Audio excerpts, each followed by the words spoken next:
চায় না ওই লোকটার মাইনা চলো। আর তারা প্রত্যেকেই মসজিদ কমিটির আন্ডারে মাসিক বেতনে চাকরি করে, মাদ্রাসা কমিটির আন্ডারে মাসিক বেতনে চাকরি করে, ঈদগাহ কমিটির আন্ডারে মাসিক বেতনে চাকরি করে, মাহফিল কমিটির আন্ডারে ঘন্টায় চাকরি করে, ঘন্টার চাকরি, ঘন্টা 1-2 ঘন্টা আলোচনা করে 10,000, 20,000, 50,000, 1 লাখ, 1.5 লাখ, 2 লাখ ঘন্টাকে আসে। নবীজি কেমনটা করছে? কোরআন শরীফে কেমনটা এমন বিধানটা আছে? নবী মানলো না কোরআন মানলো? নবী মানে না, হাদিস কোরআন মানে না, বিদায় মসজিদে চাকরি নেয়, মাদ্রাসায় চাকরি নেয়, মক্তবে চাকরি নেয়, মাদ্রাসা মক্তব বানায়। কোরআন হাদিস মানে নাই বিদায় মাদ্রাসা মক্তব বানাইছে, কোরআন হাদিস মানে না বিদায় মসজিদে কমিটি বানাইছে, কমিটির আন্ডারে ইমাম সাহেব চাকরি করে। আল্লাহ বলছে আল্লাহ তা'বুদু ইল্লাল্লাহ, আল্লাহ ছাড়া কারো চাকরি গোলামি দাসত্ব করিও না।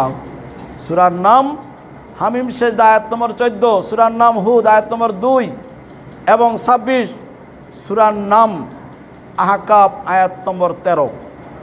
আল্লাহ বলতেছেন আল্লাহ ছাড়া কারো চাকরি করো না। সূরার নাম বনী ইসরাঈল আয়াত নম্বর 23, কাদা ওয়া রাব্বুকা আল্লা তা'বুদু ইল্লা ইয়াহু, তোমার প্রভু আদেশ করেন তাকে ছাড়া আর কারো চাকরি গোলামি দাসত্ব ইবাদত করিও না।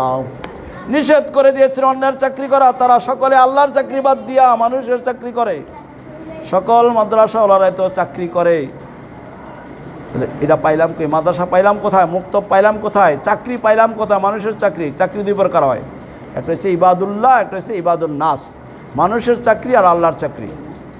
আল্লাহ তো আল্লাহর চাকরি ছাড়া কারো চাকরি করতে নিষেধ করেছেন, আল্লাহ তা'বুদু ইল্লাল্লাহ, আল্লাহ ছাড়া কারো চাকরি গোলামি দাসত্ব ইবাদত করিও না। তো তারা তো আল্লাহটা বাদ দিয়া মানুষেরটা করে। ব্যস্ত যাইবে নাকি? যাইতো না। জনগণ কারো চাকরি করে না। জনগণ মহাজন হইয়া মসজিদে যায়, ইমাম সাহেব দোষ ধরতে যায়, কোথাও দোষ ধরলো কিনা, তারা ধমক দেওয়া যায় কিনা, তারা গালি দেওয়া যায় কিনা, তারা ধাক্কা বার করে দেওয়া যায় নাকি, এই দোষ ধরতে যায় মসজিদে ইমাম সাহেব। ভাবলি জনগণ তার একটা ধমক দেওয়া দিলে না, আমার ক্ষমতাটা দেখা গেল, হ্যাঁ আমার ক্ষমতা আছে, হে ইমাম সাহেব এমনি করছেন, হেমনে করছেন, এমনি ঘুমাইছেন, এমনি অজু করছেন, এই যে কোনোটা দোষ একটা ধরতালি সারে।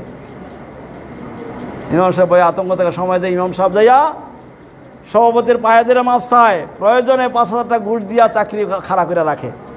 এটা কি ধর্মের সিস্টেম? এমন সিস্টেম করে আসছে নবুয়তের জীবনে ছিল? কোথায় পাইল ধর্ম? এটা যে একদম শয়তানি ছাড়া আর কিছু না, একদম আবু জাহেলের কাজ, ইবলিস শয়তানের কাজ। সেখানে কোনো ধর্মের গন্ধ নাই। এটি বিনা হিসাবে জাহান্নাম যাবে, তাদের কোনো হিসাব থাকবে না। আচ্ছা, নামাজের সময় হয়ে গেছে, আমরা এখন কাবলা জমা পড়ে নেই।